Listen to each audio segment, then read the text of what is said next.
Alrighty, here's a short video of a small trailer I bought last year, and this is to give you an idea of what's out there and what you can use it for and the price, and just a few odds and ends if you have any questions. Nothing fancy. It's a 5x7 trailer. A friend of mine was looking at buying a camper, and he had this trailer, needed some cash, so he brought it over. I took a look at it.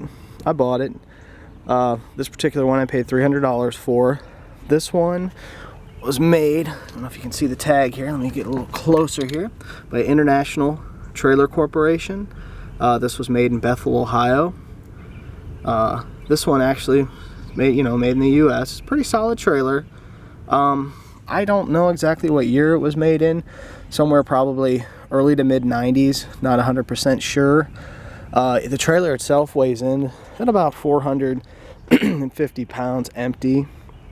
He added the wood sides to it, as you can see, which actually are very, very handy. I use it for mulch.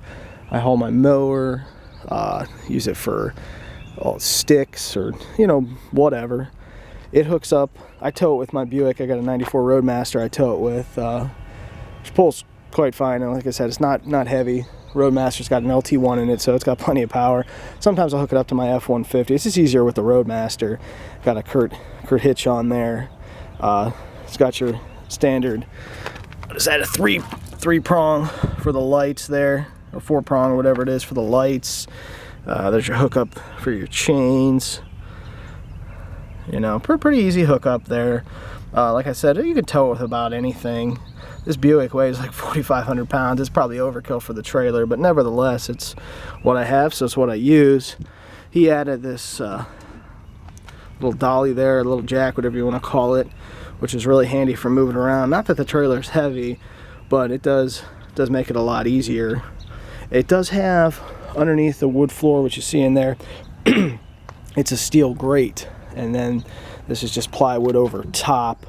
The color, it's kind of a funny story. Everybody calls it the Great Pumpkin, and, whatever, but I was at Lowe's, and they had some mismatched paint for like $5 a gallon, so I bought a gallon. I didn't really care, to be honest with you. Just something that would protect it, and I go over it, whatever I find, I'll go over it about once a year just to keep it in pretty nice shape. It does have, the standard tail lights on it. Funny story about that, the gentleman who owned it before me got the wrong tail lamps. They're actually two right-handed ones for the right side, so you can see I had to put some caulk on the top of this one here because it was holding water, because that's where the drain was, so I drilled a hole in the bottom. Not a big deal. It has a pretty neat tailgate or whatever. As you can see, there's these steel tracks here. I don't know if you can see that. And this slides in and out like that. So you have this piece lifts up as your tailgate. I do have a couple sets of ramps for it. I have wooden ramps and steel ramps, which I use for my tractor, snowblower, things like that. Things that are a little too heavy to lift. Lower section there, I was actually orange on the bottom where the wood is.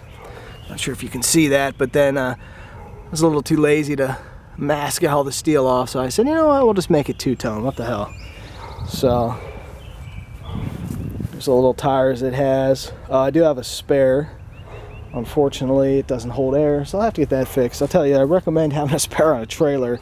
You don't want to be out hauling mulch or something and have a flat. It's kind of a pain. This particular one, these tires are 5.70 by 8. Pretty basic. I think these are rated, I don't know, 750 pounds a tire. I don't know if you can see it in the back there, the little leaf spring back there. It rides pretty well. When it's empty, she'll bounce around quite a bit, but when it's full, it tows nice. I run, I think, 45 pounds of pressure in these tires here. Like I said, don't have any issues. When I store this, I store it over grass, so what I did is I had some motor oil, and kind of a cheap way to do it, put it on a roller, rolled the bottom just to give it a good coating, keep that steel mesh from rusting. I also have one of those tension bars. That's for my F-150. That's handy if you're moving stuff around, jam it up there, and it holds the things in place. But bottom line is, if you're looking for a small trailer, you get on Craigslist, you know, the range will be probably $300 to $500. When I got this one in the state of Ohio, it has a registration. This one doesn't have a title per se. I believe over a certain weight they'll have a title. So basically, when I bought this, I went to the BMV to get the plates, and what they want to know is what it weighs. And like I said, I think it's like 450 pounds. And based on that, then you get your title and you get your plates and you get your sticker once a year. I don't have any extra insurance for it. It's covered under the insurance for the car. That was a question a lot of people had. I know bigger trailers are a different story. So this is just a small utility trailer you're going to tow behind your non-commercial vehicle, just to give you an idea of that. And like I said, and it's easy. You know, you want to get lights for it, of course. I have a Kurt wiring harness that I bought on, I believe I bought it on Amazon, because I think that's where I got the hitch too. Got it all from Amazon. It was easy to install in this car. I had to drill some holes, which it's amazing how solid the frame is under these B-body GMs. Real heavy, but drilled the hole, got the frame on there, or got the hitch on the frame, and then I wired up the tail lamps there, which they just go into the light sockets in here. In the station wagon, you have access to it. It's not hard. You follow the instructions. I'll have to do another video on that sometime, but thanks for watching.